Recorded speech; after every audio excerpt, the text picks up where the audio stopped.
job. So, you know, it's your responsibility to apply for everything that you're capable of doing. So you should be applying for everything that's on there, regardless if it takes you 10 hours, 15 hours, 20 hours, 30 hours, but you should be applying for everything that's advertised that you see you're capable of doing. So I haven't been applying for enough. Yeah.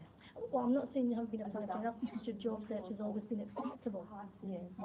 It's just that this time when I've looked and I've found maybe 4 jobs on there that I would have expected you to apply for because you meet the criteria. That means I haven't been applying for enough, I would say.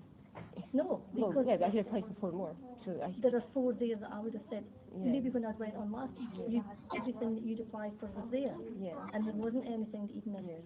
But what I'm worried is that you're not looking enough, or you're looking and you're missing them. Yeah. There's something just not correlating there because those jobs are there and you've missed them. Like pick and choose. If I applied to those 4, I might have missed some others, you know, that I didn't apply for. Why would you miss others then? Well, because I think, like, you know, it's like a limited amount of time. Because, like, you can apply to 100 per day. But I'm not asking you to apply for 100. I know, you know what I mean? It's like, you know, if you apply for more jobs, you take less time in each application.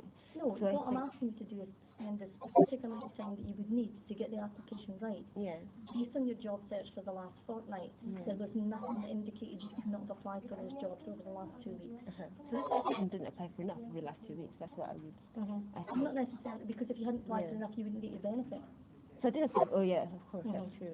Because I've got to look at your availability and your active seeking, and if I'm not happy that you've applied for what you should, if those jobs had been there and they closed, if you were no longer able to apply, that might have been a different story because I'd have said there were 4 jobs there that were on, you didn't see them, you didn't apply, therefore your benefit may be in doubt. But they're still open, so you can still go away and apply for them till you another 6 weeks and come back in later. Okay, so it's not a case that I'm not happy with your job search. There are jobs there that you should be applying for that quite clearly you've missed over the last week or fortnight, but they're still open, so you can go away and apply for them then. It was just if they'd been closed, and you're saying to me, well, I'm going on Indeed and I'm doing this and I'm doing that, and I'll say, well, how did you not see them? And you've missed them and they've now closed. That could affect your benefit. Yeah, so you can be sanctioned for that if you... You can be, yeah. I mean, we don't make the decisions on the sanctions. You have to be independent decision making. We just gather the evidence from the local authorities here and send it up to these independent people.